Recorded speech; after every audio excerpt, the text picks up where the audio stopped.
हरे कृष्ण। आप सभी रोहिणीवासी भगवान जगन्नाथ बलदेव सुभद्रा सुदर्शन के सेवक सेविका वृंद, आप सबको इस कथा सत्र में पधारने के लिए विशेष स्वागत है और संस्था की तरफ से भी विशेष धन्यवाद ज्ञापन करना चाहता हूँ। और भगवान जगन्नाथ बलदेव सुभद्रा सुदर्शन से ये प्रार्थना करता हूँ कि हम सभी को उनकी कृपा बनी रहे। तो जैसे केशव मेरे प्रभु बता रहे थे, कुछ दिन पहले, कुछ महीना पहले अजनिमाई प्रभु उनके साथ में कुछ एक दो भक्त मुझे मिले थे गीता कॉलोनी में। वो बोले कि आग्रह प्रकाश किए थे कि हम चाहते हैं कुछ 7 दिन के सत्र करने के लिए। मैं उनको बोला था कि यदि मैं इसके लिए योग्य नहीं हूँ, बोले नहीं चलेगा। तो सचमुच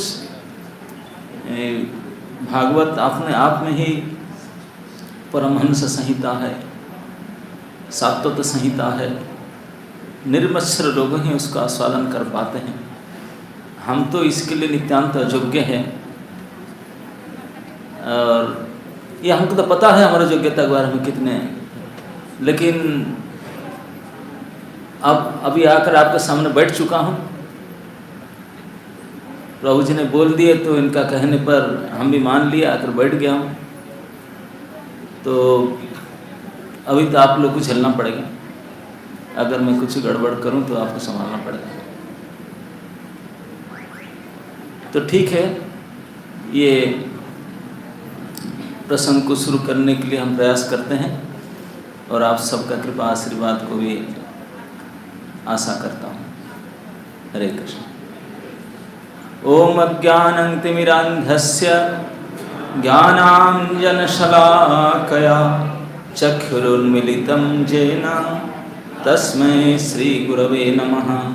श्रीचैतन्यमनोभीष्टं स्थापितं येन भूतले स्वयं रूप कदा मह्यं ददाति स्वपदान्तिकं।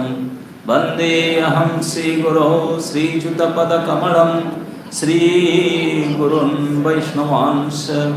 श्रीरूपं साग्रजातं सहगणं रघुनाथं नितं सजीवं साद्वैतं सावधूतं परिजनसहितं कृष्णचैतन्यदेवं श्रीराधाकृष्णपादान् सहगणललिता श्रीविशाखान्वितंश।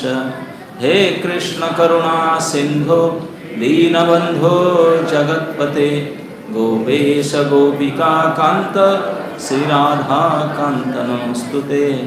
तप्त काञ्चन गौरांगी श्रीराधे वृन्दावनेश्वरी वृषभानुसुते देवी प्रणमामि हरिप्रिये।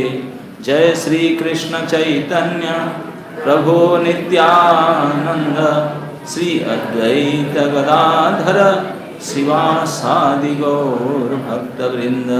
बोलिए हरे कृष्णा कृष्णा कृष्णा हरे हरे, हरे राम राम राम हरे हरे। हरे कृष्ण।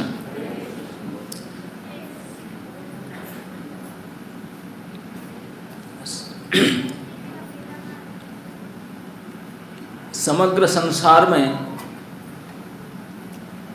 प्राय मनुष्य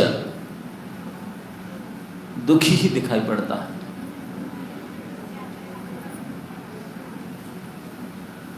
दुखी है इसलिए सुख की प्रयास में लगा हुआ है। अगर सुखी होता फिर सुख क्यों चाहता? और दुखी होने के कारण जो सुख ढूंढ रहा है, ऐसा कि नहीं सुख नहीं मिल रहा, सुख मिल रहा है बहुत चापल क्षणिक सुख, लेकिन उससे संतुष्ट नहीं होता। प्रत्येक मनुष्य ऐसे सुख की खोज में रहता है जिसमें दुख का टच ना हुआ हो, दुख का स्पर्श न हुआ होगा और नित्य रहे। लेकिन इस प्रकार का सुख वह क्या है? इस प्रकार के कोई भी सांसारिक सुख इस लक्षण वाला तो है ही नहीं, सब अनित्य है और सब दुख मिश्रित है। केवल परमानंद सुख, नित्य सुख, वो तो केवल ब्रह्म सुख ही हो सकता है। तो प्रकारांतर में प्रत्येक मनुष्य ब्रह्म सुख को ही ढूंढ रहा है। ब्रह्म सुख मतलब हो ना हो साक्षात भगवान परम ब्रह्म के सुख की चाहता है। चाहता तो उनको ही है, लेकिन उनको प्राप्ति करने का उपाय से अपरिचित है। समस्त वैदिक शास्त्र उस उपाय को घोषणा करते हैं। भगवत उपासना, भगवत भजन, भगवान के शरणागति के बात कहते हैं।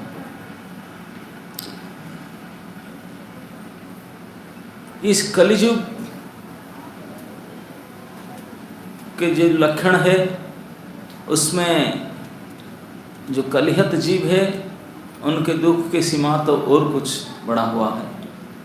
तो इसलिए इस कलियुग के प्रादुर्भाव के साथ साथ भगवान की विशेष कृपा से इस कलिहत जीवों को अनुकंपा करने के लिए श्रीमद् भागवत महापुराण के प्रादुर्भाव भी हुआ है।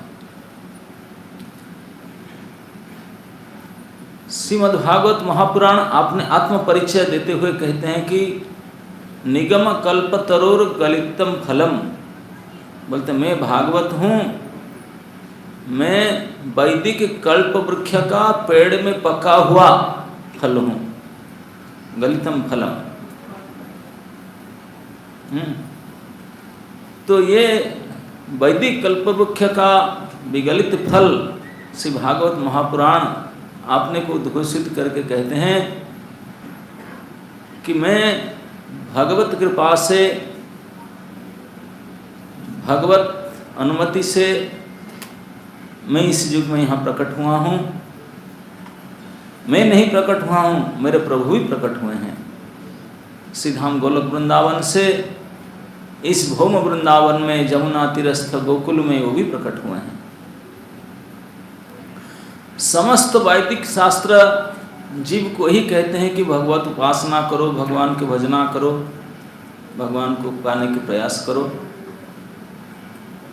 लेकिन श्री भागवत शास्त्र जीव को एक अभूतपूर्व नवीन संदेश देना चाहते हैं। वो क्या है कि भागवत कहता है कि अरे कलिहत पतित जीव, तू क्या भजन कर पाएगा भगवान का? तेरे अंदर इतना सामर्थ्य कहाँ है? तू भगवान को पुकारने का तेरे अंदर योग्यता कहाँ है? तो इसलिए कृपालु भगवान तुझे पुकारते हैं, तेरे पास आना चाहते हैं। तो भागवत में ये वर्णन किया गया है कि हम देखते हैं कि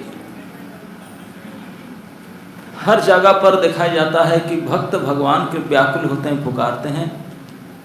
लेकिन यहाँ उल्टा, भगवान भक्त के लिए व्याकुल होते हैं, वो पुकारते हैं। भागवत कहा खोल करके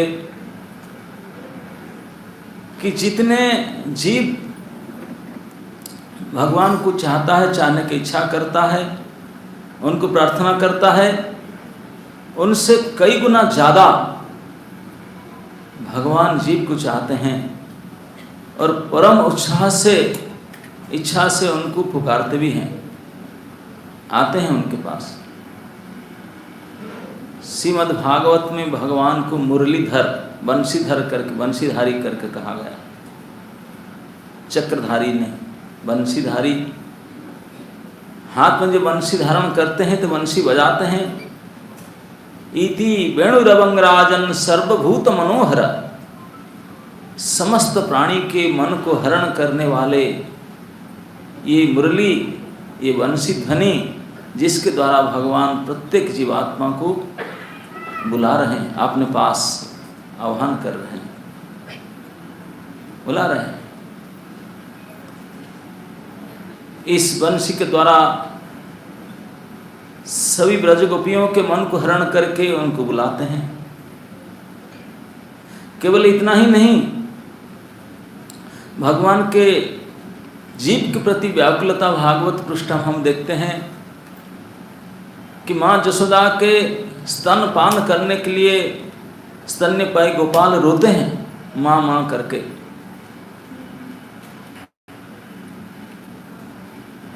जब बच्छपाल थे भगवान, बछड़ा खो जाते हैं जंगल में, तो बछड़े को ढूंढने के लिए बन बन बछड़े के नाम पुकारते हुए ढूंढते हैं। वो तो जीव है, ढूंढते हैं भगवान ने नाम पुकार करके, व्याकुल होकर के। और ब्रजलीला में तो गोपियों के बंसी में इंडिविजुअल नंबर डायल करके बुलाते हैं।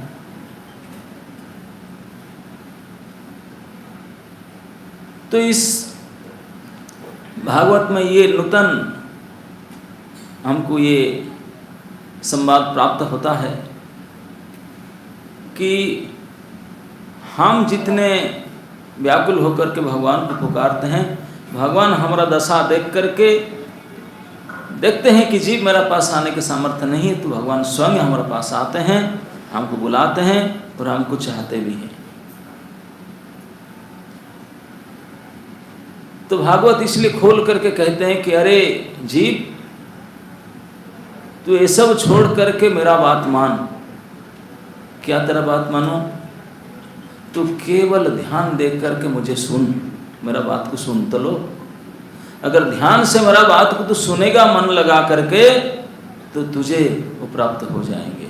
तुझे पता चलेगा कि तुम उनके पास नहीं जा सकते हो, तेरे पास वो आ जाते हैं, वो आते हैं, आपको बुलाते हैं। ये बात तो जब तक पता नहीं, तो ध्यान से भगवत को सुनने से ये बात हमको पता चल जाता है।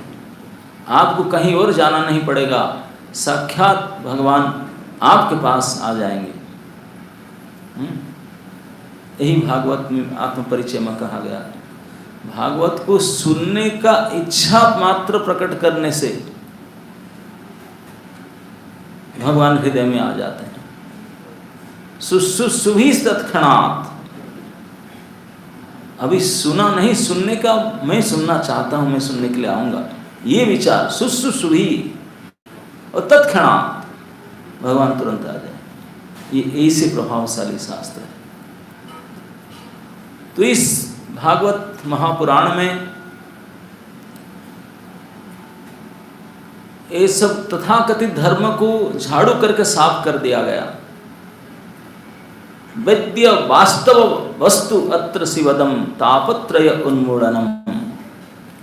वास्तव वस्तु को दिया गया, जिस वास्तव वस्तु को जानने से 3 प्रकार ताप जड़ से उन्मूलित हो सकता है, उखड़ सकता है।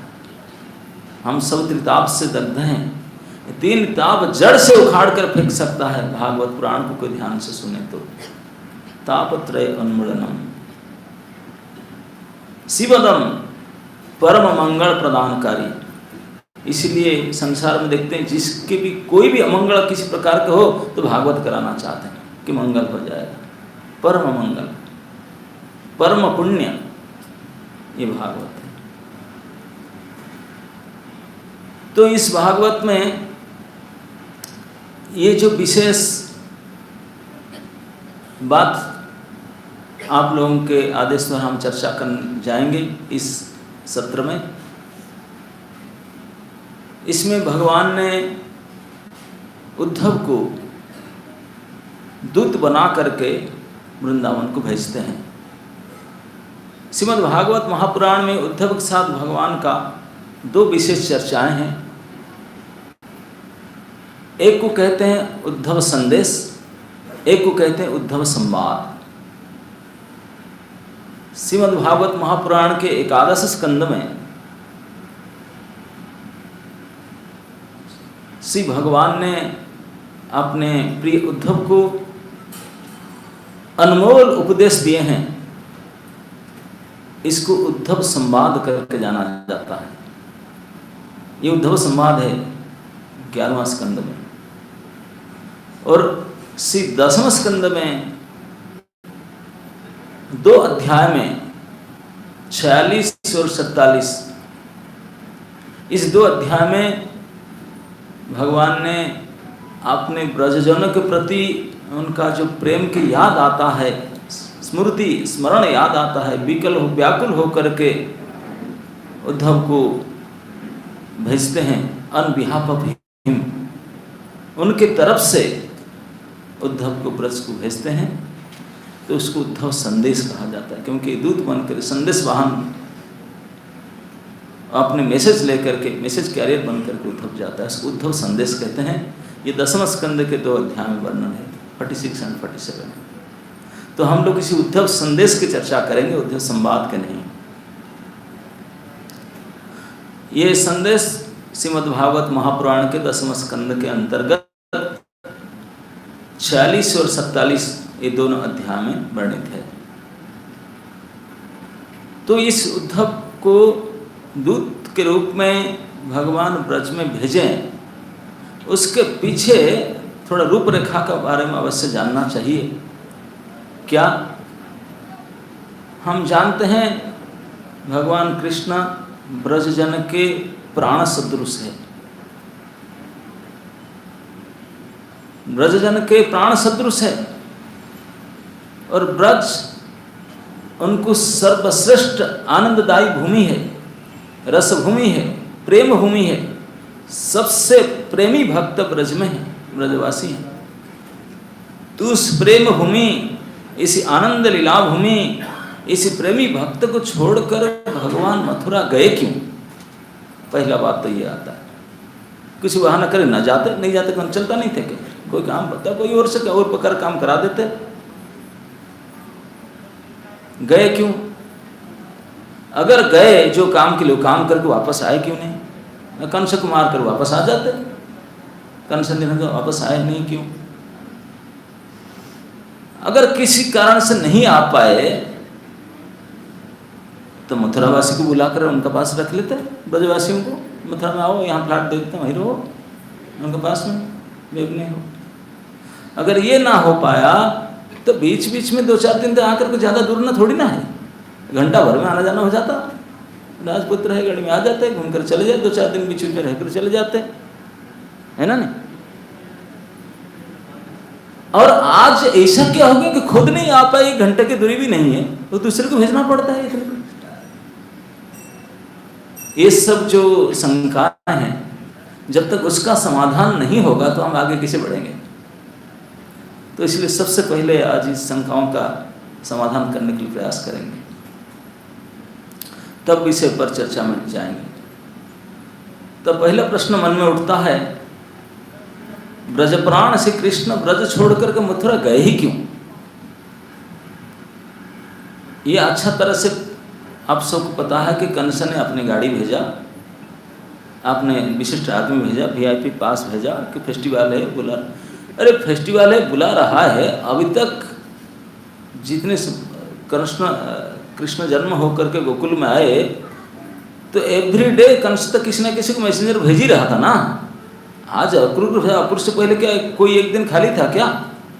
एवरीडे किसी न किसी को भेज रहा था, और सबको पता था किसने भेज रहा था, ये सबको पता है। वह बिगिनिंग हुआ था पूतना मैडम से, जब भगवान ने डिलीवरी वार्ड से बाहर आए थे, उस दिन 1 हफ्ता के बाद डिलीवरी वार्ड से बाहर आए, उसी दिन मैडम आई। और नंबर लगा दूसरे दिन, जब पूतना आउट हो गई, कौन से बोला, अरे ये किसी होगा, उनको डाउट हुआ। अब तक तो पता नहीं था कि यही वसुदेव नंदन करके। बोला नहीं, कोई जब दुर्गा जी ने बोल दिया, कहीं ना कहीं हो ना हो, विश्वास नहीं कर रहा था। लेकिन जब पूतना आउट हो गई, बोला हो ना हो, ही ना हो, इतनी बड़ी काम कैसे कर दिया, ये छोटा सा बाल। दूसरा भेजा, तीसरे भेजा, नंबर लगा रहता था। चुन चुन करके जितने बड़े बड़े शक्तिशाली असुर नायक हैं, सबको वृंदावन भेजता था। और किस लिए भेजता था आप सबको पता है, सबको पता है। असुरों की भी पता था, कंसों की भी पता था, ब्रजवासियों को कृष्ण को भी पता था, वैसा तो था, सबको पता था, कंस भी गीता पढ़ा था, लेकिन ये लाइन भूल गया था कि कृष्ण गीता में कहे हैं जद्गत्वा न निवर्तन्ते तद्धाम परमं मम, मेरा धाम ही ऐसा है जहाँ जाने के बाद वापस रिटर्न टिकट नहीं होता, वन वे ट्रैफिक। ये वन वे उनको भूल गए थे, भूल जाते क्या करें। जो भी आए रिटर्न कोई नहीं गए, डेढ़ बड़ी भी नहीं गया उनका ना, मैसेज गया कि हो गए, आप उसे दिख लिया करो, क्या करें। तो जब 10 साल तक ही दौरा था कि सभी जानते मरवाना चाहता, किसी प्रकार से मार डालना चाहता था, तो आज बुला रहे भांजा को बड़े प्यार से, क्या पूजा करने के लिए, भैया बात तो वही है। तो इसको जान करके वो गए भी क्यों, सबको पता था क्यों गए। पीछे यद्यपि और कारण हो सकता है कि कंस को मारना था, कुछ करना था, लेकिन कंस को मारने के लिए भगवान ने बेट मार सकते थे। कंस बद्ध करना भगवान के लिए नॉट बिग टास्क, उनके लिए मथुरा जाना पड़े ना, वहीं से कोई फेंक देते मर जाता हो, कौन सा बड़े स्विच अब ऐसे कर देते, भगवान घात में बटन है, वहीं से डिलीट मारते वहीं मर जाता, उस जाना क्या जरूरी है। हाँ, वो फंक्शन है उनके पास। बोले थे कि बोले मैं चाहता हूँ तो एक अंगुल्य स्पर्श, ब्राह्म अवतार में भगवान राम कहे सुग्रीव को, बोले मैं एक अंगुल्य मात्र से, एक अंगुली टच करूंगा, संसार में भर में जितने राक्षस है सब मर जाएंगे, उनको मुझे कोई आप लोग को जरूरत नहीं, युद्ध करो, लड़ाई करो, मारो। रामायण में भगवान राम ने बात कहे, सच बात कहे, अरे एक स्विच को डिलीट बटन को दबाओ, सारा खत्म प्रोग्राम, सब डिलीट हो जाएगा। तो कर सकते थे, तो क्यों गए, तो केवल कंस वध के निमित्त नहीं गए थे।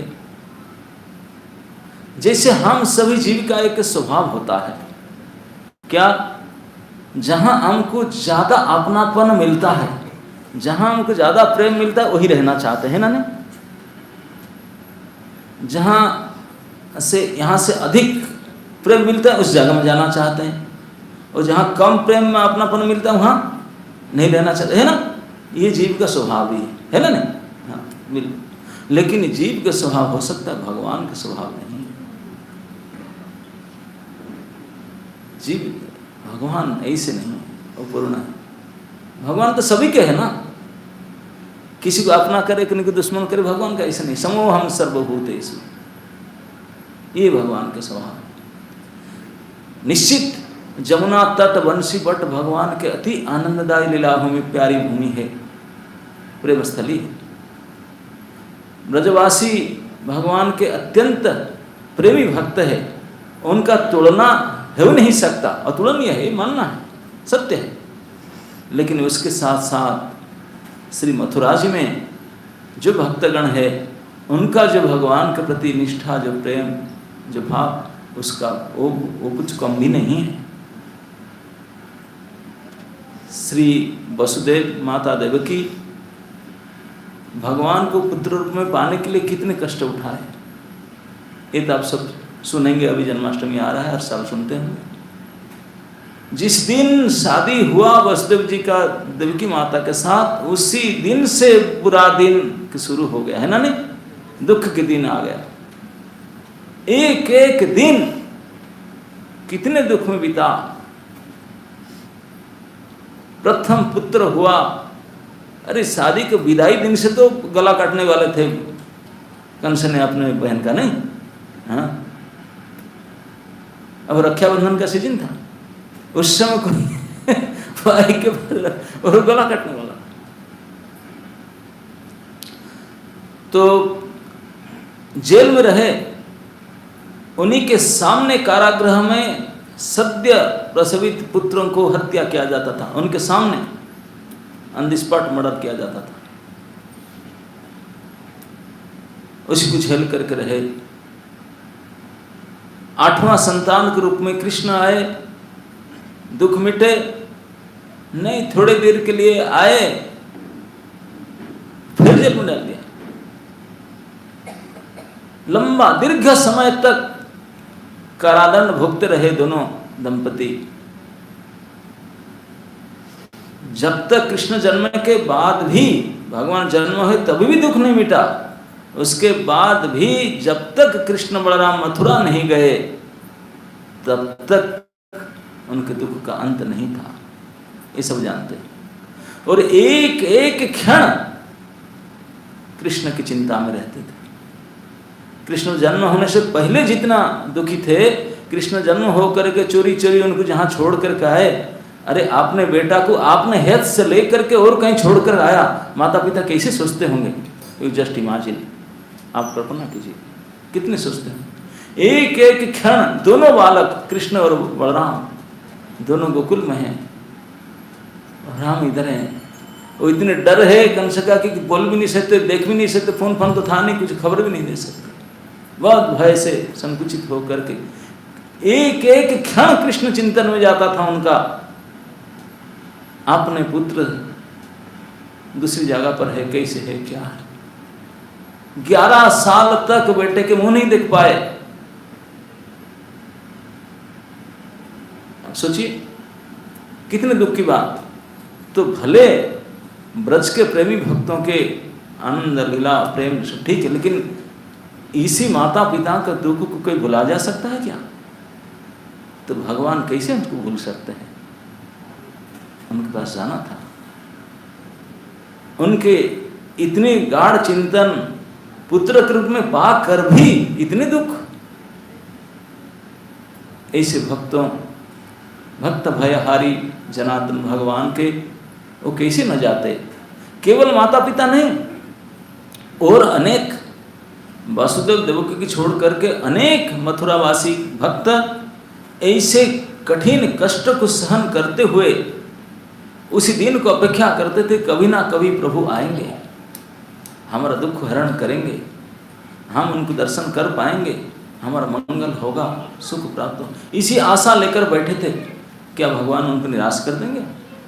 नहीं। हम घर में देखते हैं, कोई अगर अतिथि आते हैं ना, घर में अगर कोई चीज़ कमी है, थोड़ी है, घी है लेकिन अभी है इतना है कि 4 रोटी के लायक है, तो आप अपना लिए रखेंगे ना, गेस्ट को दे देंगे, उसको देंगे ना। जो हम तो डेली करते हैं, आज नहीं तो कोई बात नहीं। तो भगवान ने अपने ब्रजवासियों को थोड़ा कष्ट दे करके मथुरा में रह करके उनको थैथान करने लगे, क्योंकि ये तो आपने है ना, आपने जन को तो ठीक है, ठीक, अभी नहीं तो फिर कभी कहना, या क्या, आज नहीं है तो क्या फर्क पड़ता, उनको देखना है। ये भगवान के स्वजन परिजन है, आत्मीय है ब्रजवासी, इसलिए उनको छोड़ करके मथुरा जाकर उनको देखभाल करना उनके लिए बहुत उचित था। भगवान कैसे ना करते ऐसा। ये लिए मथुरा जाने का आंतरिक कारण था। बाह्य कारण तो आप सब जानते ही, गाड़ी भेजा था, गए तो मथुरा गए, ठीक है, इस कारण से मथुरा गए भगवान के भगवत का। मथुरा जा करके निपटा कर फिर काम आ जाना चाहिए था, क्यों नहीं आए? इस प्रश्न का उत्तर में, क्योंकि जा करके कंस को निधन किए, कंसबद्ध करके अपने माता पिता को बंदीशाला से बाहर निकाले,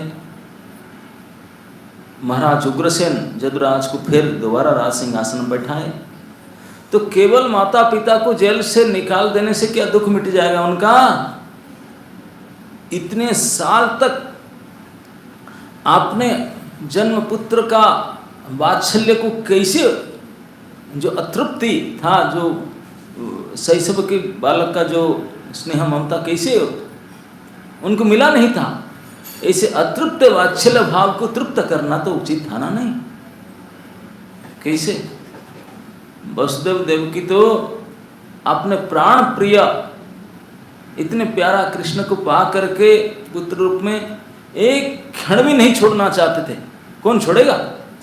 अरे 11 साल के बाद तो दर्शन ही हुआ, मुंह देखा, अब कैसे फिर छोड़ दूं? तो उनके पास रह करके उनको जो अतृप्त वात्सल्य भावना को तृप्त करना कृष्ण का कर्म था, इसलिए वहाँ रहे। केवल इतना नहीं, महाराज उग्रसेन वृद्ध हो चुके थे, निर्बल हो चुके थे। तो कंस ने राजा बनकर के पूरा देश के परिस्थिति को उजाड़ डाला था। जितने अच्छे अच्छे व्यक्ति थे सब मथुरा सिटी छोड़ के बाहर भाग गए थे। सारे असुर लोग बैठ गए थे वहाँ।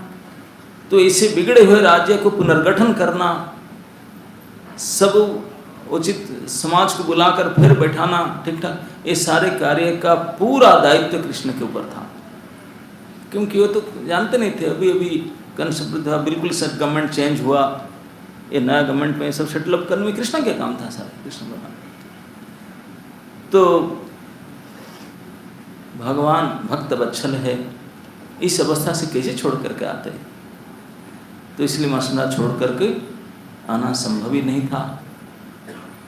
मथुरा छोड़कर संभव आना नहीं था। ठीक है, जब तक पुनर्गठन के तो उसके बाद वो आ जाते हैं। हाँ ठीक है, 1 आध साल नहीं आ पाए। जब भगवान गए थे कृष्ण बलराम उनके साथ, नंद बाबा भी गए थे, गोप सखाओं भी गए थे, कुछ दिन रहे, लेकिन कृष्ण का काम नहीं मिट रहा था। कृष्ण हाथ जोड़ के बोले बाबा आप जाइए, मैं उनकी ये सब उनके काम ठीक ठाक करके मैं फिर अपने स्वजनों के पास में, आप लोग आत्मीय आप लोग के पास में आ जाऊंगा। उनको बहुत वचन दे करके समझा करके भेज दिए थे। तो काम नहीं पूरा होता था। ठीक है, पुनर्गठन देश का हो गया, सब हो गया। तो भगवान अभी तो वैसे रूप में थे ना, ब्रज में ग्वाला गाय चरा रहे थे, पढ़े लिखे तो थे नहीं, कोई एडमिशन तो हुआ नहीं था उनका, लेकिन वहाँ राजपुत्र होकर रहेंगे, राजघर में भी ये ग्वाला कैसे काम करेगा? थोड़ा पढ़ा लिखा होना चाहिए। तो पढ़ लिखने के लिए उनको जन्मी संस्कार किया गया, उपविध संस्कार किया गया कृष्ण बलराम का। उसके बाद गुरुकुल में भेजा गया पढ़ने के लिए, स्कूल में। इतनी बड़ी हुई 11-12 साल उम्र में गुरुगृह में जा करके पढ़े, तपस्या किए, ब्रह्मचर्य व्रत धारण करके पढ़ करके ज़्यादा टाइम नहीं लगा, 2 महीना में डिग्री करके आ गए, ग्रेजुएशन करके। लेकिन आ तो गए, आ करके फिर आते क्या हुआ, मामा को तो मार डाले, मामी दोनों थे, दोनों मामी अस्थि और प्राप्ति, वो मथुरा नहीं रहे, वो अपने मायके चले गए। उनके पिताजी जरासंध वीर था, उनको जा करके भली बुरी मिला करके जोड़ जाड़ करके इतने हेवी कंप्लेन कृष्ण के अगेंस्ट में किए। बोले आपका दामाद इतने भला आदमी था, इतने अच्छा आदमी था, कितने सादा सीधा सरल सज्जन व्यक्ति था, सदाचारी, और कृष्ण ने कपट करके उनको प्लान करके मरवा डाला। वो ऐसे कौन पिता है, 2 बेटी आंख से आंसू बहा करके इसे कहेंगे, कौन सहन करेगा? गुस्सा नहीं होगा? तो जरासंध वीर विश्व विजय वीर था, परम योद्धा। तो उनने दोनों बेटियों के सामने उनके आंसू बहाते हुए मुख देख करके गुस्से में आकर के संकल्प किया, मैंने मथुरा को और जदुवंश को मिटा डालूंगा। और 23 अक्षौहिणी सेना ले लेकर के आता था अटैक करने के लिए। और कंस बद्ध हो जाने के बाद, कंस के बहुत फ्रेंड थे, बड़े बड़े असुर सब उनका मित्र थे, सारे मित्रगण भी उनके गुस्से हो गए, कृष्ण से बदला लेने के ताक में भी रहते थे। तो कृष्ण को पता था राज की स्थिति, कितने बड़े बड़े राजा अटैक करने के लिए मौका ढूंढ रहे हैं। और वो जरासंध तो ओपन अनाउंस किया कि मैं मिटा ही दूंगा, नक्शा से उड़ा दूंगा उसको, मथुरा कुछ रखेगा नहीं, सिटी हटा, सबको मार डालूंगा। इतने भारी अटैक करने के लिए आ रहा था। मथुरा में कम से कम कैपिटल सिटी था, एक दिग्विजय राजा का राजधानी था। तो यहाँ बड़ा बड़ा दुर्ग बना हुआ था, किला था, बाउंड्री वाल था, जदु सेनाएं थे, सैनिक थे, तो कमाण था, गड़खाई था, सब व्यवस्था था शत्रु को सामना करने के लिए, युद्ध करने के लिए। अगर भगवान मथुरा छोड़ के कृष्ण अगर ब्रज में आ जाते तो जरासंध ब्रज में अटैक करता था कि नहीं? उनका तो बदला कृष्ण के ऊपर था जाग। तो ब्रज में तो कुछ नहीं थे, तो एक गाय चराने वाले गांव था, पूरे ब्रज तहस नहस हो जाता, सारे गोप निधन हो जाते, गोवंश समाप्त हो जाता तो भगवान कैसे ब्रज में आते इस स्थिति पर। सारे राजाओं का टारगेट उनके ऊपर जो था, इसलिए वो इस बात नंद जसोदा को भी पता था। नंद बाबू को पता था कृष्ण आए, अच्छा है, बाप रे बाप, बहुत हैवी सिचुएशन है, अभी आए तो हमारा क्या। नंद बाबू समझ रहे थे हम कैसे प्रोटेक्ट करेंगे, इस सारे असुरों की राजा उनके ताक में है, वो तो बार बार आता रहता है जरासंध पूरे इतने समन्वय लेकर के। हाँ, हमारे छोटी सी ब्रज, सारे ग्वाला रहते हैं, गाय चराते हैं, हम कोई सैन्य नहीं है, हमारा कोई गढ़ परीक्षा नहीं है, कोई व्यवस्था नहीं, हम कैसे करते। तो कृष्ण आना उचित है।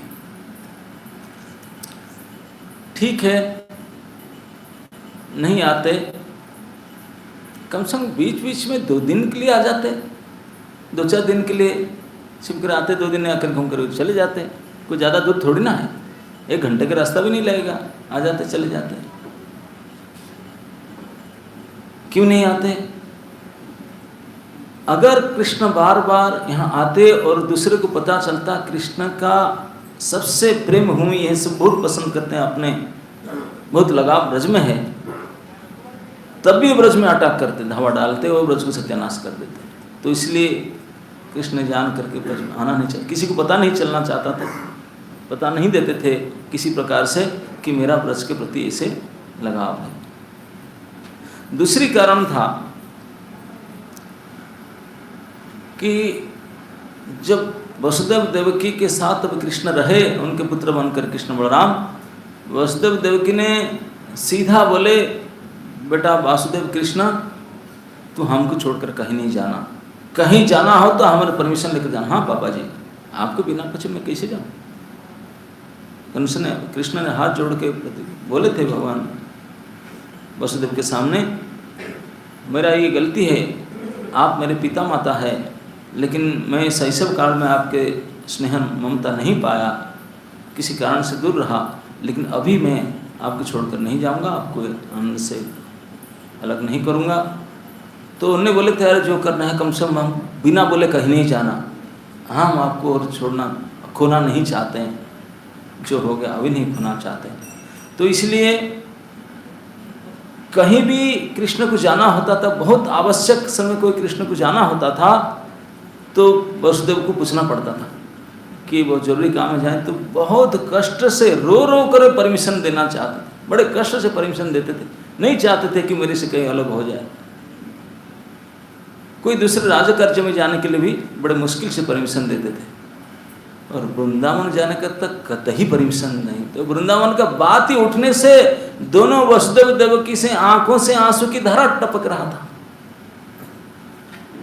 क्योंकि जानते हैं कि वृंदावन से जो रिश्ता है उनका, वहाँ जा करके आ जाएंगे, मुश्किल आ नहीं सकते। बाकी जगह तो काम के लिए जाएं, काम पूरा हुआ तो वापस भी आ जाएं, लेकिन वृंदावन भगवान के कर्म भूमि नहीं है, ये लीला भूमि, प्रेम भूमि है, वहाँ कोई समाप्ति नहीं होता, वहाँ जा कर कभी वापस आ ही नहीं सकते। ये बात बिल्कुल उनके विश्वास में था।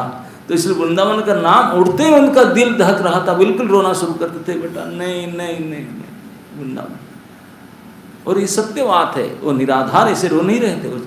बात सत्य है कि कृष्ण एक बार वृंदावन आकर फिर वापस जाना नामुमकिन था।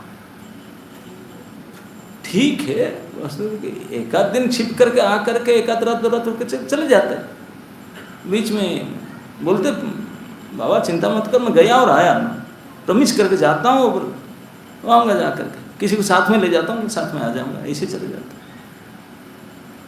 छिप करके एक आध रात 2 दिन के चले जाने से क्या फर्क पड़ता, कोई ज़्यादा दूर थोड़ी ना। फिर भी क्यों नहीं आ पाते थे? इसलिए नहीं आ पाते थे क्योंकि बीच में 1-2 दिन आकर के ब्रज को सुखी नहीं कर सकते। ब्रज के भक्तगण जो विरह अग्नि से जल रहे थे, महाविरहाग्नि से, ज्वलंत अग्नि से जल रहे थे कृष्ण विरह में, उसको 1 आध दिन बीच में आकर के मिट करके चला जाना, इस अग्नि को शांत बुझा नहीं जा सकता। क्यों? आप सब जानते हैं सिद्धांत, एक छोटा सा कैंडल या दीप अगर जलता होगा ना, थोड़ा सा हवा मारो वो बुझ जाएगा, है ना, नहीं बुझ जाएगा। लेकिन अगर बड़ा अग्नि हो और उसको थोड़ा हवा चले तो वो बुझेगा और फैलेगा, और ज़्यादा हो तो और ज़्यादा प्रबल फैलेगा, अरे महाअग्नि और चारों, है ना नहीं, पूरा लपट उठेगा। तो ब्रज तो कोई दीप तो था नहीं, छोटा सा कि बुझ जाएगा, 1-2 दिन में जाए। उससे थोड़ा उनके पास जाए तो उनका विरह अग्नि और प्रज्वलित हो जाएगा और बढ़ जाएगा, अवसानतन मिटेगा नहीं और बढ़ेगा। तो ये बात ब्रजवासी भी जानते थे, ये बात कृष्ण भी जानते थे, ये 1-8 दिन बीच में जा करके काम नहीं मिटने वाला है और उनका दुख और बढ़ेगा, दुख बढ़ेगा। क्योंकि आए जितने खुश होंगे, ये खुश होने से बहुत गुना 100 गुना ज़्यादा दुखी होंगे, वो भी चला जाएगा। आया तो चला ही जाने के लिए तो आया, चला ही जाएगा। तो आने से इस बात को देख करके रोएंगे, तो इनके विरह दुख और बढ़ जाएगा 100 गुना। तो इसलिए भी नहीं आ पाते थे, माने बीच बीच में 1-8 दिन के लिए नहीं आ सकते थे, संभव नहीं था। अच्छा ठीक है, नहीं आ पा रहे थे तो उनको बुला करके मथुरा में कोई फ्लैट देकर रख देते, उसमें कह 2-4 गांव सेट कर देते, वहीं रहो, राजा तो थे ही, ऐसे भी हो सकता था। यहाँ कोई एक कॉलोनी दे देते, यहाँ रख जाओ, जादू थोड़ी ना, वहाँ बुला कर रखवा देते, मैं इधर आ गया, आप लोग इधर आ जाओ, गाँव में क्या रखा है। अब पहले भी हुआ था, गोकुल छोड़ कर नंदगांव चले गए, यहाँ घूमते थे, घूमने वाले तो है ही, बोले यहाँ आ जाओ, यहाँ रुको। ऐसे क्यों नहीं कर पाए? ऐसे करने में भी अड़चन था। क्यों? क्योंकि बहुत बड़े रसाभास उपस्थित होता। मथुरा और ब्रज यद्यपि स्थान निकट है, कोई ज़्यादा दूर नहीं है, टाइम ज़्यादा नहीं लगता, लेकिन भाव में अनेक दूर है। मथुरा के भाव और ब्रज के भाव में अनेक दूरत्व है। क्या? ये है माधुर्य भाव, एक है ऐश्वर्य भाव। मथुरा में माता देवकी, पिता वासुदेव कंसबद्ध हो जाने के बाद में भगवान जब 8.5 महामल्ल को मारे, वो कंस को उनके भाइयों से मार डाले, वो बैठे थे स्टेडियम में, बैठ के देख रहे थे रंगशाला में। इतने कतरा गए, जो मर्डर होने के बाद में कृष्ण बलराम आकर के मम्मी पापा प्रणाम हो, कहते भूरे साक्षात नारायण भगवान, तू हमारा पुत्र हो कैसे सकता? हाँ, तुम्हारा माता पिता कौन हो सकता, हम कैसे बना?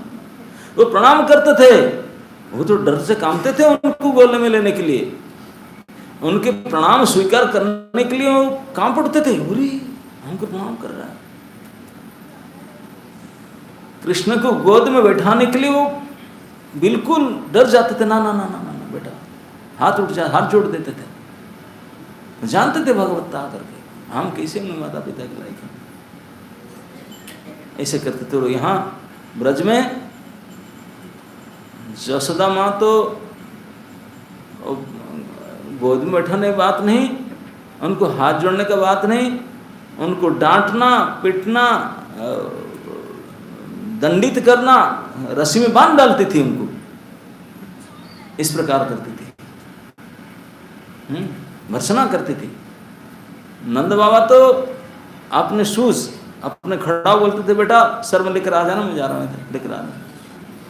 नंद बाबा के चप्पल को सर में ढो करके कृष्ण जाते थे, उनको कोई फर्क नहीं पड़ता था, हम तो छोटा बच्चा लेकर आते। लेकिन वसुदेव देवकी को तो प्रणाम स्वीकार करने के लिए कतरा जाते थे। समझ ना कितना अंतर है। वृष्णिनांग परदेवता, वृष्णिवंशियों के परम देवता के सदृश मानते थे, उनके चरण रज को लेकर के सर में देते थे और उनके प्रसाद को पा करके कृतार्थ होते थे चरण में बैठ करके। ब्रज में बालक तो उनके कंधे में चढ़ जाते थे और आपने झूठा खाई हुई झूठा जबरदस्ती उनके मुंह में ठुस ठुस कर घुसाते, खा उसको, ये टेस्टी है। हाँ, तू क्या खट्टा तही बात है, कचौड़ी खा ले, कितना बढ़िया टेस्टी खस्ता है गरम, जबरदस्ती खिलाते थे अपने झूठा में, कोई चिंता की नहीं था कि भगवान क्या है, कितने अंतर है। तो इस प्रकार यहाँ जो रस है, यहाँ जो भाव है, मथुरा के भाव के साथ कभी नहीं फिट बैठता, रसाभास होता। और ये मर्यादा ब्रज की जो माधुर्य प्रेम की मर्यादा और उनके जो ऐश्वर्य की मर्यादा को, दोनों को मर्यादा को रक्षा करना संभव नहीं होता। तो इसलिए ये जदुनाथ ही अच्छे तरह से जानते थे, ब्रजवासी अच्छे तरह से जानते थे। वो ब्रज छोड़कर जाना नहीं चाहते थे और ये मथुरा छोड़कर आ नहीं सकते थे। सचमुच वन के पुष्प वन में ही अच्छा शोभायमान है, उसको तोड़कर घर में ले आओ तो मुरझा ही जाएगा, रहेगा थोड़ी देर में सूख जाएगा। हाँ, नहीं रहेगा। तो इसलिए ब्रजवासी ब्रज में ही जिस प्रकार उनको सुख है, उनको अगर मथुरा ले आ जाए, असूर्य के बीच में डाले, वो मुरझा जाएंगे, श्रीहीन हो जाएंगे, श्रीहत हो जाएंगे, उनका रहेगा नहीं श्री। तो इसलिए इस बात को समझ करके उनको मथुरा में भी बुला कर रखना नहीं उचित नहीं होता। तो इस प्रकार से ये जितने प्रकार की शंका मन में है, ये सब मन से निकाल दीजिए कि किसी प्रकार से कृष्ण मथुरा छोड़कर जा नहीं सकते थे। ये सब कारण से ब्रजवासी ब्रज छोड़कर मथुरा आ नहीं सकते थे। कई के पुराण में वर्णन प्राप्त होता है कि गोपियाँ वृंदा देवी को दूती बना करके मथुरा भेजते थे कि जाओ, बोल कर गए थे, आगे करके आ नहीं रहे हैं, पता करो कैसे हैं क्या हैं, हे जदुपति मथुरापति, ऐसे बोल कर। लेकिन भागवत में इसी का वर्णन नहीं दिया गया। मैं बोला ना, भागवत एक अभिनव संदेश दे रहे हैं। वृंदावन से दूत जाएगा मथुरा की खबर लेने के लिए, ये बात भागवत नहीं कह रहे हैं। भागवत बोलते ना, ये भक्त भगवान के लिए रो करके उनके लिए खबर लेना, बोले ना। भागवत कहता है कि अरे भक्त तुम क्या करोगे, तुमसे ज्यादा करोड़ गुना चिंता भगवान के, वो खबर भेज रहे हैं, दूत भेज रहे हैं तेरे लिए, तुम नहीं भेजे। तो इसलिए भागवत में भगवान के द्वारा दूत ब्रज को भेजा गया, ये बात वर्णन किया गया, ना कि ब्रज से किसी को भेजे। ना ना, भगवान ने कुछ भेजे। ही मोर चिंतित, वो ज़्यादा चिंतित है, इसलिए उन्होंने देखे कि हम जब जा नहीं सकते, वो आ नहीं सकते, हमारा विनिमय कैसे होगा। तो विकल्प एक ही है, कोई मैसेंजर को भेजा जाए, किसी को दूत बना करके मैसेज भेजे, भाई वो खबर लाया है। जब तक कृष्ण बलराम गुरुकुल में नहीं गए थे, तब तक नंद बाबा एवरी डे कोई एक सेवक को भेजते थे, गोप को दूध और मक्खन देकर, बोले जाओ देकर आना कान्हा को। मथुरा में वो क्या पता नहीं डायरी मिल्क देते होंगे, क्या करते होंगे, ये हमारे घर का गाय के दूध है वो देकर आना। ये भेजते थे, यहाँ से डेली पार्सल जाता था, भेजते थे और खबर देते जाता था, वो जाता था, उनसे यहाँ की खबर आता था, यहाँ खबर जाता था, और मक्खन मिश्री दूध यहाँ से भेजते थे, डेली नित्य प्रति भेजते थे, और उसमें खबर आदान प्रदान भी होता था। लेकिन जब से उनमें जैन संस्कार हुआ और पढ़ने के लिए उज्जैन चले गए, तब तो भेजना कोई ज़रूरत नहीं था, क्योंकि कृष्ण के लिए भेजते थे। कृष्ण है नहीं तो किसके लिए भेजें। तो फिर वो आदमी जाना बंद हो गया, 2-3 महीना बंद हो गया, खबर तो लंबा समय तक पता नहीं। तो इसीलिए कृष्ण का मैसेंजर बोले थे कि जब दूध अभी भेजना, तभी क्यों नहीं भेजते पहले, नहीं क्यों, तभी आता था डेली दूध माखन लेकर के गोप से एक सेवक आता था। तो इसलिए आवश्यकता नहीं पड़ता, खबर अंतर मिल जाता था, कैसे क्या करते हैं यहाँ के खबर, वहाँ खबर, डेली आना जाना होता था। लेकिन जो गुरुकुल चले गए, 2 महीना ऑफ हो गया, कम्युनिकेशन गैप हो गया। गुरुकुल से वापस आने के बाद में, और उनको तो लेटर पता नहीं गुरुकुल से आए कि नहीं, नंद बाबा को मैसेंजर लास्ट जाकर बताया कि उनका संस्कार हो गया, ब्रह्मचारी बन करके वो तो गए पढ़ने के लिए, गुरुकुल में गए। कहाँ गए ना, उज्जैन गए। रे इतने निष्ठुर, इतने दूर कैसे भेज दिए। नंद जसोदा बड़े चिंतित हो गए, छोटे छोटे बालक है, इतने दूर पढ़ेगा ब्रह्मचारी बन करके, ओह बड़े कठिन तपस्या कैसे कर पाएगा। उसको घड़ी घड़ी में दूध मक्खन चाहिए था, क्या खाएगा, गुरुकुल में इतना तप कैसे करेगा, हॉस्टल में रहना पड़ता है, अपना कपड़ा अपना धोना पड़ता है ना नहीं, और गुरुकुल में सब आपने करना पड़ता है, भिक्षा आदि में कैसे करेगा। बहुत चिंतित रहते थे, गाली देते थे, बोले वसुदेव अच्छा आदमी, how can I take that decision, ऐसे क्यों सोचे। मुझसे तो आदमी तो भेजते नहीं थे, लेकिन मन में बड़े चिंतित थे, बोले पता नहीं कितना साल लगेगा, इतना छोटा सा सुकुमार हमारा लाला है, वो गुरुकुल में पढ़ करके आएगा, पता नहीं फेल होगा कि पास होगा, फिर पेपर क्लियर करना पड़ेगा, क्या करेगा, है ना। तो तो इसी चिंता में बैठे थे, उनको नहीं पता था। कृष्ण आए, कोई पोस्टल डिपार्टमेंट, स्मार्टफोन तो था नहीं कि व्हाट्सएप मैसेज भेज देते कि भाई हम आ गया करके, कि कहाँ क्या तो से स्टाटस कहीं से पहले देख देते हैं, कहाँ पहुँचे गाड़ी, किधर आया, लाइव स्टाटस आ जाता है, ऐसे तो था नहीं। तो इसलिए नंद साहब को ब्रजवासी को पता नहीं कि वो वापस आए करके, तो इसलिए कम्युनिकेशन गैप बना रहा। तो मथुरा आने के बाद कृष्ण बलराम फिर भी ब्रज के साथ कोई कम्युनिकेशन नहीं हो रहा है, इसलिए ब्रजनाथ जदनाथ बड़े चिंतित हुए। चिंतित होकर के कभी कभी जो स्नान करने के लिए विश्राम घाट में जमुना में जाते थे, जमुना के जल को देख करके इतने आरती हो जाते थे, रोना आता था विकल होकर, बिल्कुल ब्रज के बात याद आता था, ध्यान मग्न हो जाते थे, राजसभा में आकर बैठते थे लेकिन राज कार्य नहीं होता था उनसे, चले जाते थे वापस अपने भवन में। अपन भवन में जा करके गबा खिड़की खोल करके जमुना की ओर मुंह करके खूब रोते थे। किसको कहेंगे इस बात, किसको कहेंगे इस बात को, समझेगा भी कौन? भगवान रो रहे हैं, समग्र संसार भगवान के लिए रोना चाहता है, भगवान को पाना चाहता है, उनके लिए व्याकुल होता है। और यहाँ भागवत क्या सिखाता है?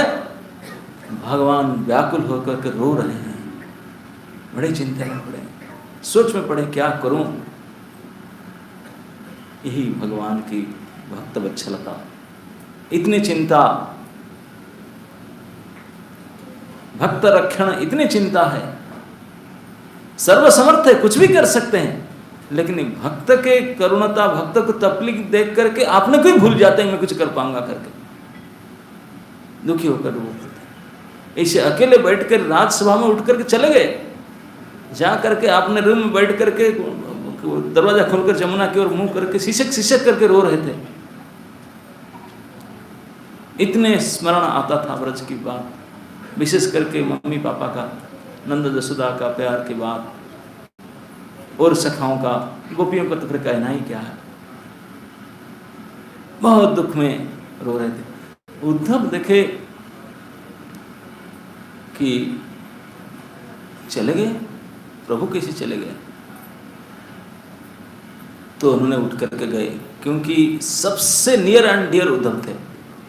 तो उन्हें उनके कमरा में, रूम में चले गए, उनके प्राइवेट रूम में जा करके कबाड़ खोले, देखे कि रो रहे हैं। आश्चर्य हो गए, बोले प्रभु अभी तक मैं देखा नहीं था, फर्स्ट हो, आप रो रहे हैं, सारे दुनिया लोग आपके चक्कर में रो रहे हैं, तो आप किसके लिए रो रहे हैं? पर हूं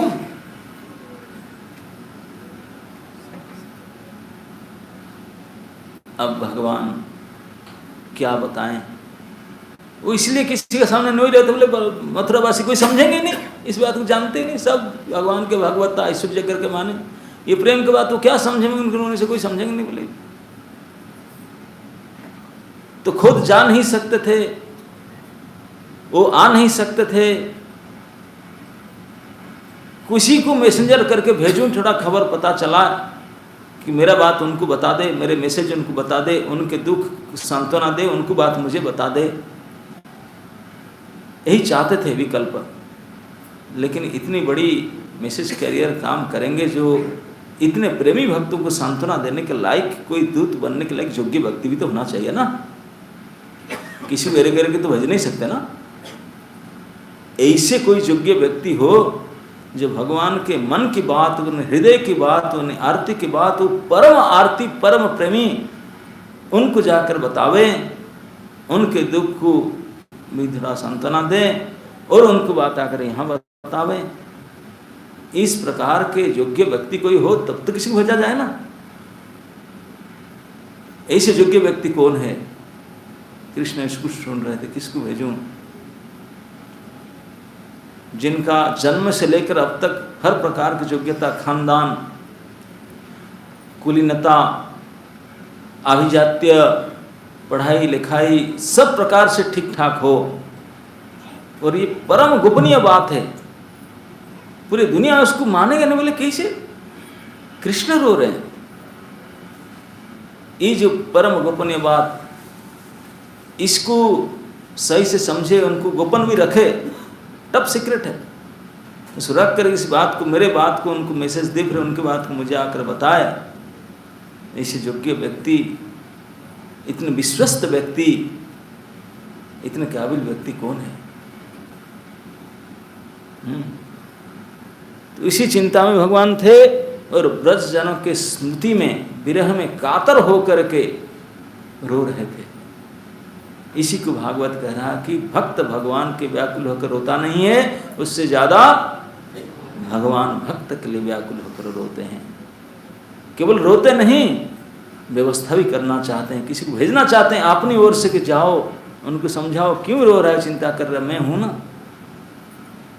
भागवत इसलिए खोल करके उद्घोष करता है, कम्बा दयालु शरणं व्रजेम।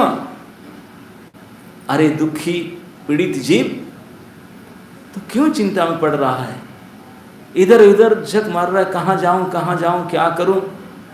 अरे उनसे बढ़कर प्रपन्नहारी शरणागत और कौन हो सकता है, जो पूतना जैसे महाराक्षसी पापिनी को मातृगति दे दिए, वैकुंठ भेज दिए।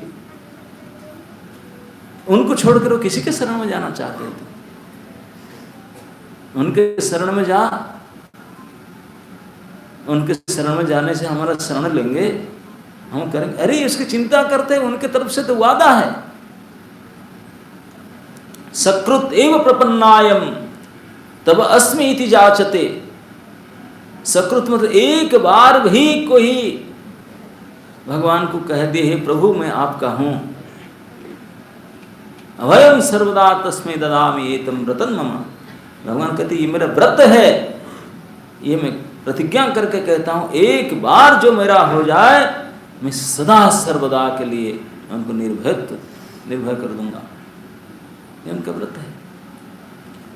तो उनके न पास न जाकर किसके पास जाएं, ये संवाद भागवत से मिलता है। तो इसलिए भगवान अपने ओर से भक्तों की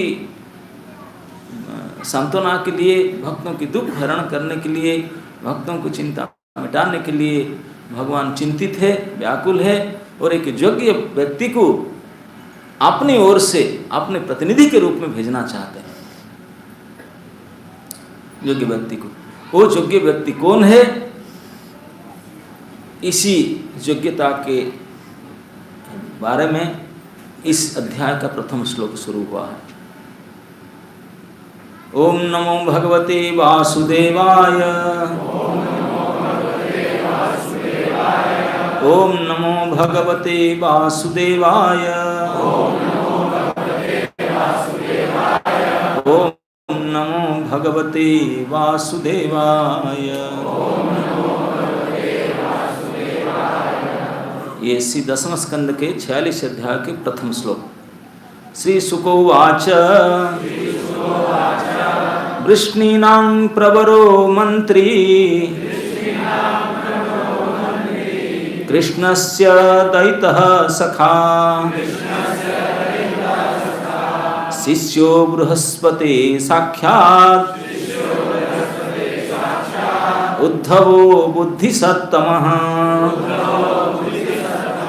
श्रीशुको उवाच, वृष्णीनां प्रवरो मंत्री कृष्णस्य दयितः सखा शिष्यो बृहस्पतिः साक्षात् उद्धवो बुद्धिसत्तमः।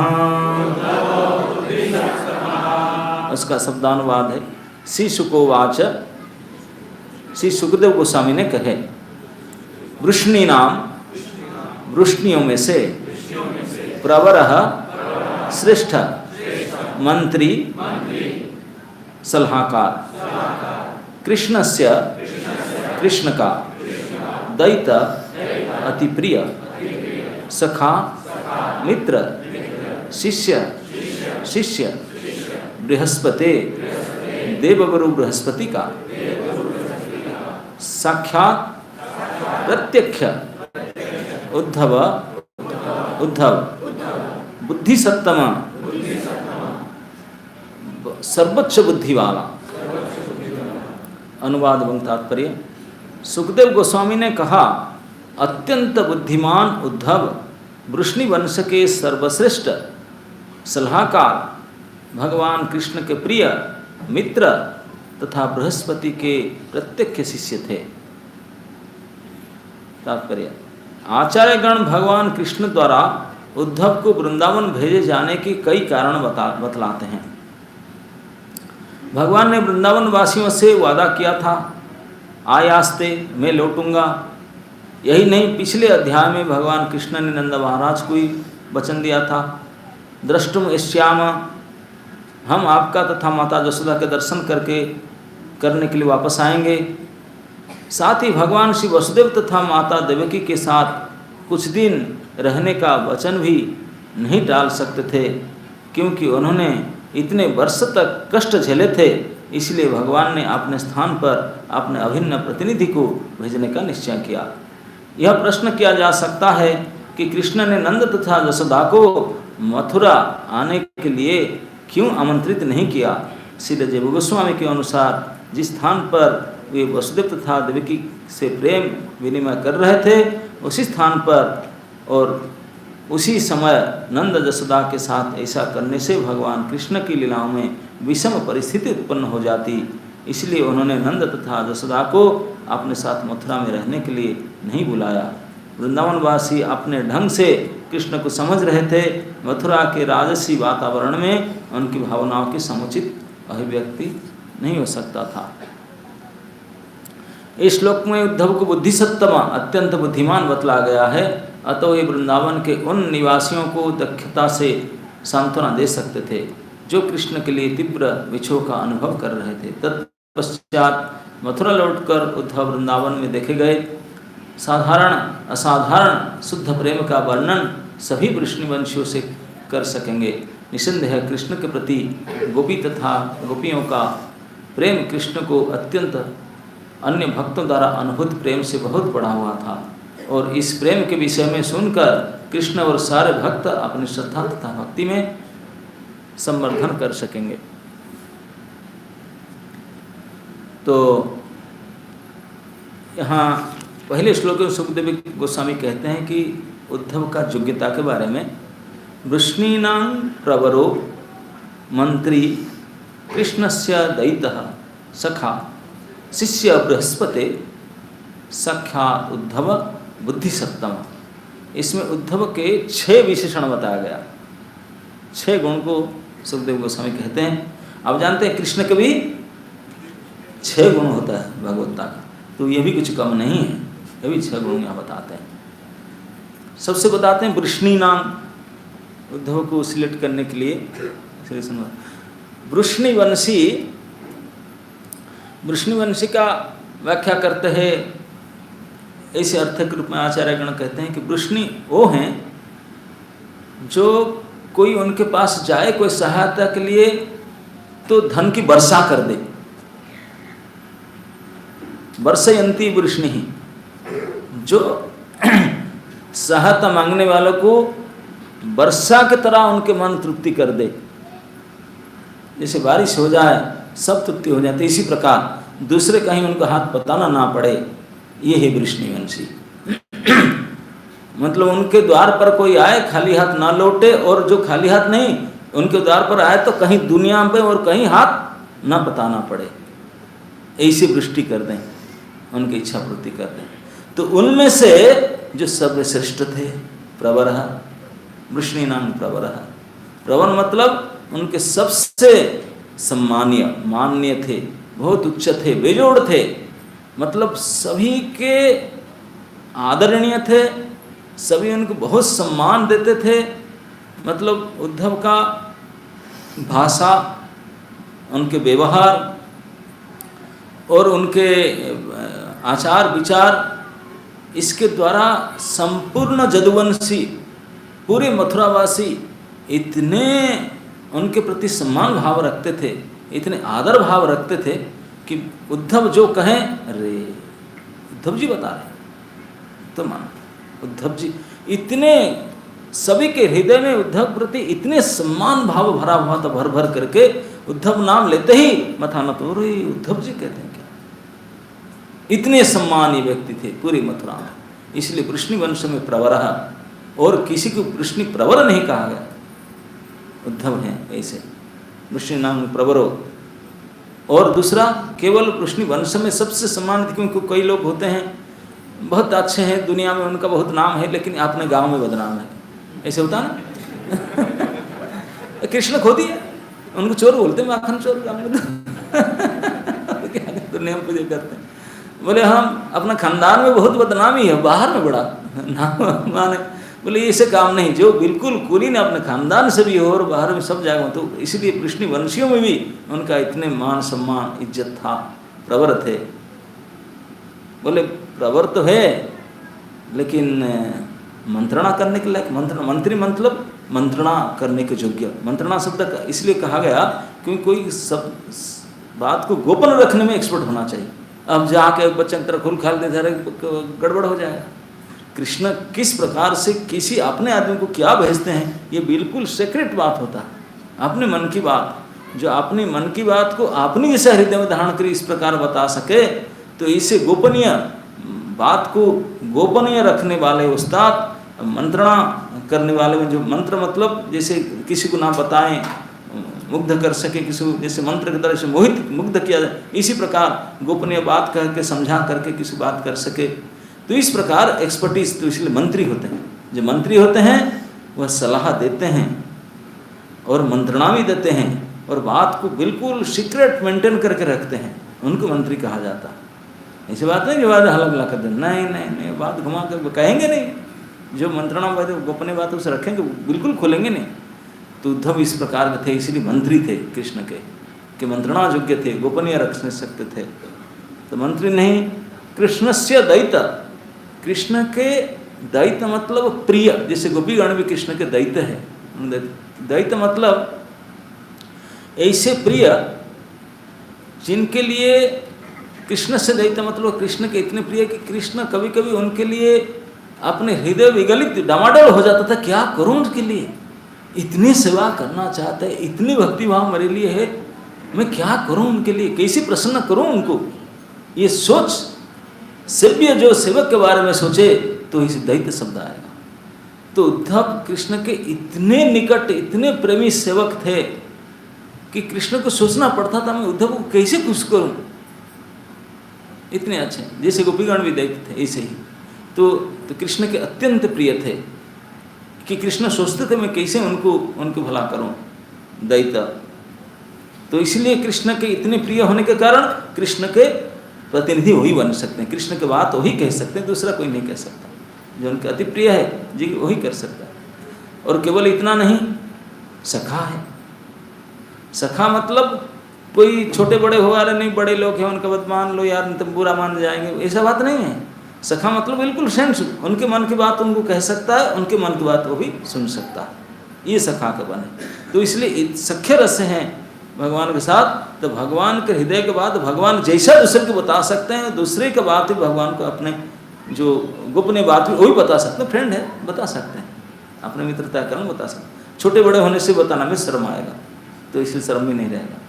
शिष्य मतलब विश्वासपूर्ण, जिनको आदेश देने से बिल्कुल मैं जो आदेश दिया गुरु वही आदेश के हिसाब से काम करेगा, उसे गड़बड़ नहीं करेगा।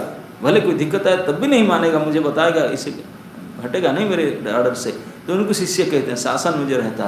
तो उद्धव जी शिष्य थे, मतलब जो प्रभु कह दिए उसको करेंगे, उसमें एक भी अन्यथा नहीं करेंगे। कुछ हुआ तो आके इन्फॉर्म करेंगे, बताएंगे, पूरा शासन में रहेंगे। इसलिए वही योग्य हो सकते हैं इस मैसेज को लेने के लिए। तो शिष्य भी थे।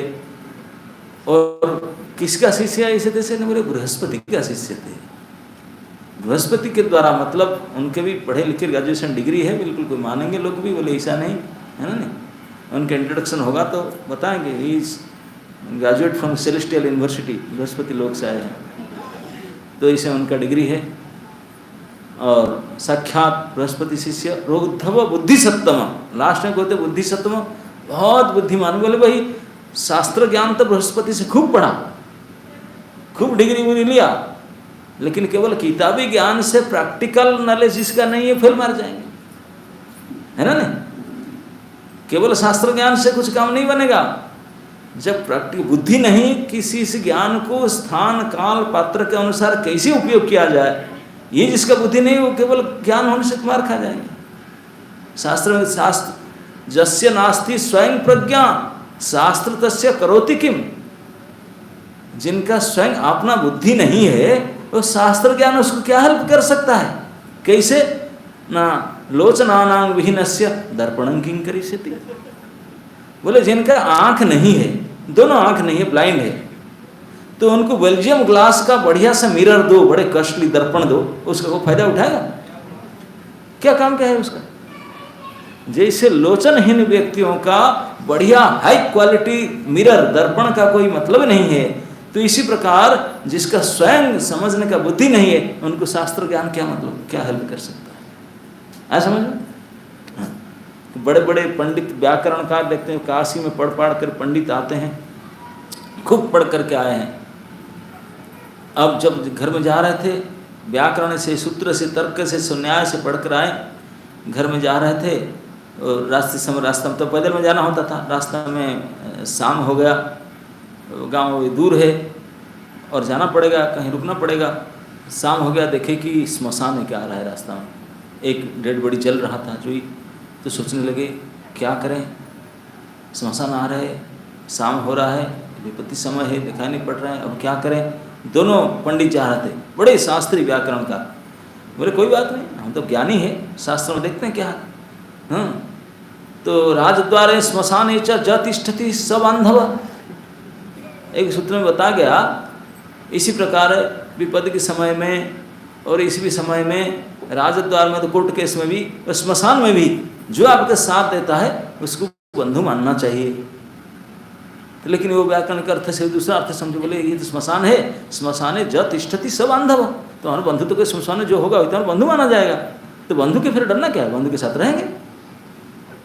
तो किसी ने जो आए थे डेड बॉडी जला करके चले गए थे, ठंडी के समय था तो जल रहा था, तो एक गधा बेचारा वो देखा कि ठंडी लग रहा है तो उसके पास जाकर आग सेक रहा था, खड़ा हुआ था और कोई थे नहीं, वो जो आग सेक रहा, तो उन दोनों ने देखे डर लग रहा था, स्मशान है, वो डर रहे थे। हाँ, बोले कोई कैसे बंधु स्मशान, शास्त्र कहता है स्मशान ज तिष्ठति स बांधव, उसका असली अर्थ है स्मशान जो लेकर जाता है बंधु बांधव लेकर जाएगा, दूसरा कोई लेकर जाते हैं क्या? जो मर जाते हैं सगा संबंधी उनको उठा के लेकर जाते हैं। शास्त्र में ये कहा जाता है कि बांधव ही स्मशान में लेकर जाएंगे, लेकिन यो बुद्धि स्थान काल पत्र यूज नहीं कर पाए, बुद्धिमान तो बड़े सूत्र तो ही है, तो स्मशान जो तिष्ठति से बंधव, वो बंधु होना चाहिए। तो देखे कि गधा महासत्य है, यहाँ पर बंधु होंगे, जब बंधु हैं स्मशान में तब क्या चिंता है। चले गए जाके गधा के पास लटक गए, गधा के गले में हे बंधु, वो हमारा डर लगता है, कोई नहीं, आप तो स्मशान तिष्ठा, स्मशान में आप रुके हैं, हमारे बंधु बने। गधा ने अपने पद्धति के अनुसार घूम करके पछड़ी लात मारा, पूरा मुंह तोड़ा। बोले हे बंधु ये क्या कर रहे हैं? एक तो स्मशान में डर रहे हैं, आपके शरण में है, आप इस पिछली पैर में से लात मार रहे हैं हमको। गधा बोलते यार मैं थोड़ा आगे सीखने के आया, तुम आके मेरे लटक रहे हैं क्यों? वो शास्त्र बोलते हैं उनको, वो बोलते हैं हाँ स्मशान में है, आप हमारे बंधु हैं। गधा क्या समझे उनका शास्त्र बात है ना, नहीं। तो बड़े मुश्किल से लात फात खाए, गा करके पूरा मुंह तोड़ ताड़ गया था। जैसे जैसे दूसरे दिन गांव में गए, बोले ऐसे हुआ क्या हुए, सो गांव के लोग बोले अरे पंडित जी रहो क्या ऐसे, आप समझे नहीं, गधा के पास जाएंगे रात में तो लात मारेगा ही, ऐसा करो ना, अरे बड़ा भूख लगे खाए नहीं, चल चल के आए थे, हम प्रसाद बनाते हैं। तो बढ़िया सा बोले गरम गरम ब्राह्मण पंडित है, ब्राह्मण मधुर प्रिय, अच्छा मीठा खाने के पसंद करते, खीर बनाए, तस्में वो सिमिया पास होता ना, सिमिया पास जानते ना, लम्बे लम्बे होता है इसमें, वो खीर बनाया बिल्कुल काजू किशमिश डाल कर, जब गरम गरम खीर प्लेट में दिए तो एक दूसरे को देखे बोले ये दी है क्या, दीर्घसूत्री, लंबे लंबे धागा की तरह दिखते हो। तो शास्त्र देखो क्या, दीर्घसूत्री विनश्यति, जो लंबा लंबा होता है वो तो विनाशकारी होता है, हम नहीं खाएंगे बाबा। अरे बाबा इतने गरम गरम बढ़िया बढ़िया बिल्कुल देसी गाय के दूध से नहीं, दीर्घसूत्री, अरे सिमिया है नहीं, जो भी हो शास्त्र तक है तो दीर्घसूत्री विनाश हम नहीं खाएंगे, खाए नहीं बेचारे, फास्टिंग की, शास्त्र के हिसाब से भोजन नहीं की। अब क्या करें, अब जा रहे हैं, बोले भैया अभी मत जाओ, शाम होने वाला है, रास्ता में बाघ है ही जंगल में।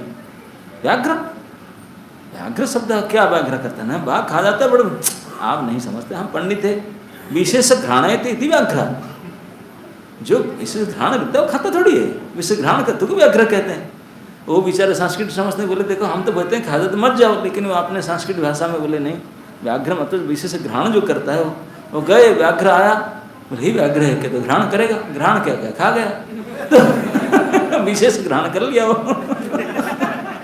तो ऐसे ही केवल शास्त्र ज्ञान को पढ़ करके जो स्थान कर पाते उपयोगिता नहीं जानते, वही से मार खाएंगे।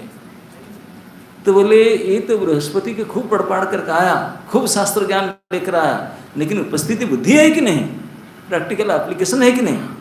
बोलते हैं कि नहीं, बुद्धि सत्तमा, बुद्धि में तो बहुत बड़ा चढ़ा है, इतने प्रैक्टिकल इंटेलिजेंस है, इतना नॉलेज है, उपस्थिति बुद्धि इतना है तो कहा ना जाए, बहुत उत्तम कोटि की उपस्थिति बुद्धि है। तो इसलिए इस गुण को, सब 6 गुण को बता करके उद्धव को अपने मैसेंजर दूत बनने का योग्यता जो बताया कि यही मेरे योग्य व्यक्ति को कर सकता है। इसी योग्य व्यक्ति उद्धव को चुने भगवान ने। उद्धव पहुंच गए थे उनके पास, क्योंकि प्रभु क्यों रो रहे हैं, इतने विस्मय होकर पहुंचे थे। जैसे उद्धव जा करके उनके पास पहुंचे, भगवान ने रो कर देखे उद्धव को, बोले yes he is the candidate, ये 6 गुण उनके अंदर है, तो मेरा प्रतिनिधि बनने के योग्य वो है, मेरे मैसेज कैरियर बनने का योग्य वो है। ब्रज भक्तों के लिए ये संवाद ग्रहणकारी योग्य व्यक्ति केवल उद्धव ही है और कोई नहीं हो सकता। तो इसे सोच करके फिर क्या करने लगे, तमाह भगवन पृष्ठं भक्तमेकांतिनं क्वचित गृहीत्वा पाणिनं पाणि प्रपन्नार्ति हरो हरिः। तमाह भगवान पृष्ठम भक्तम एकांतिनम क्वचित, और 3 गुण भगवान जोड़ते हैं।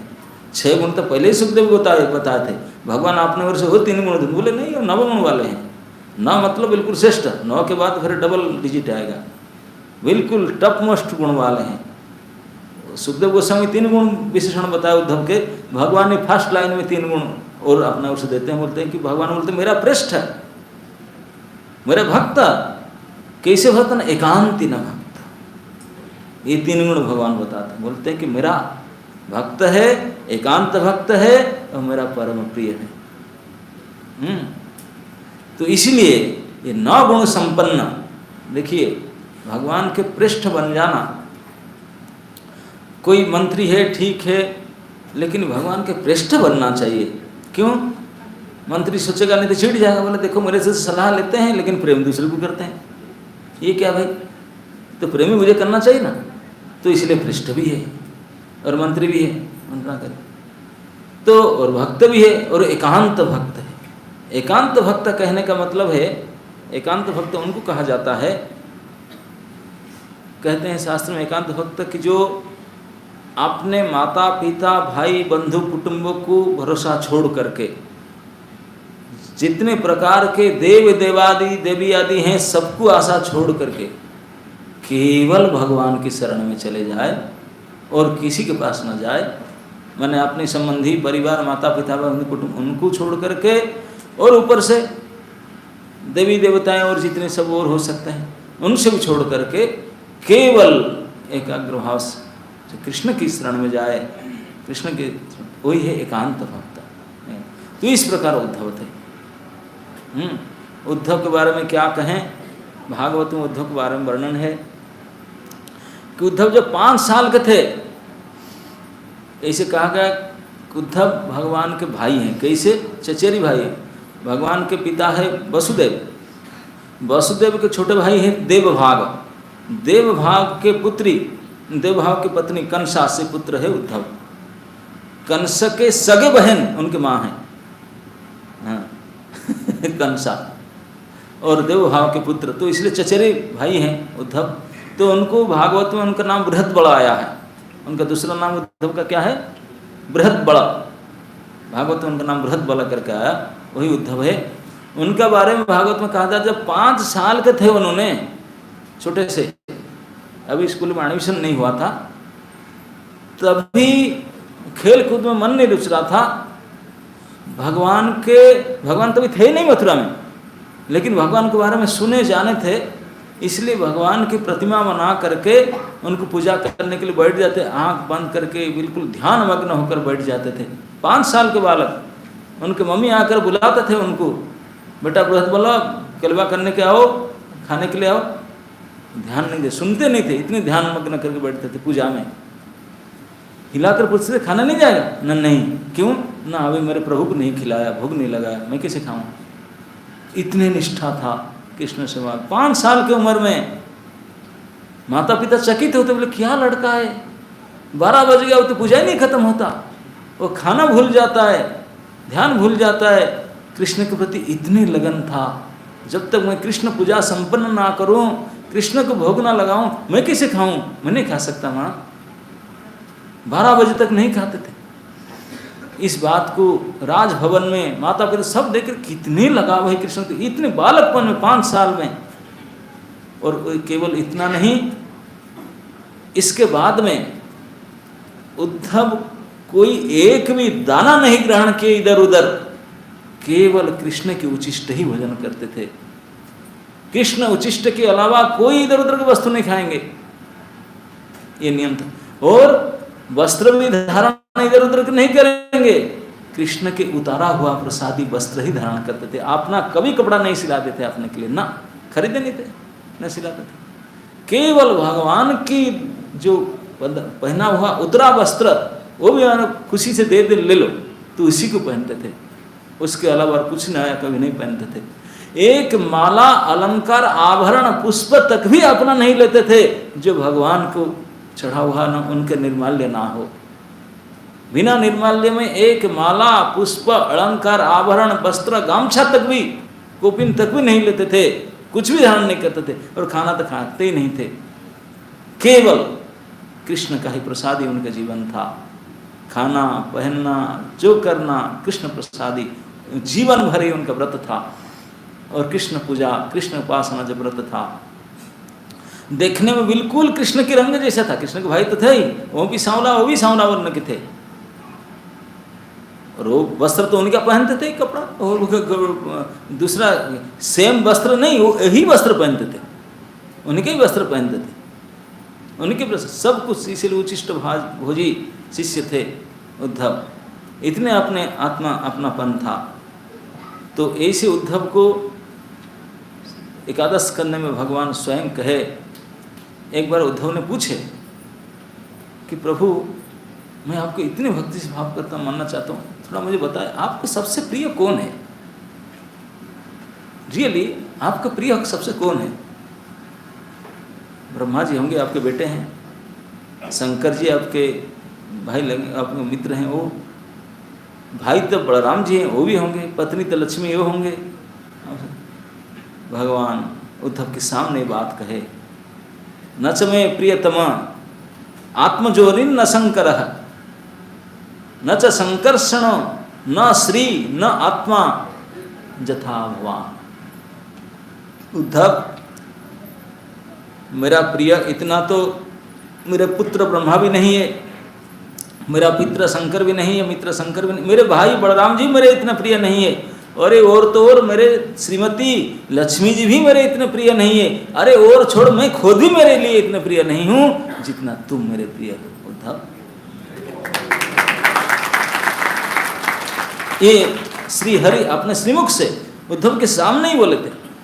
और जो पूछे थे आपका प्रिय सबसे श्रेष्ठ कौन है, और वही इसीलिए दैत्य उनके सबसे प्रिय है।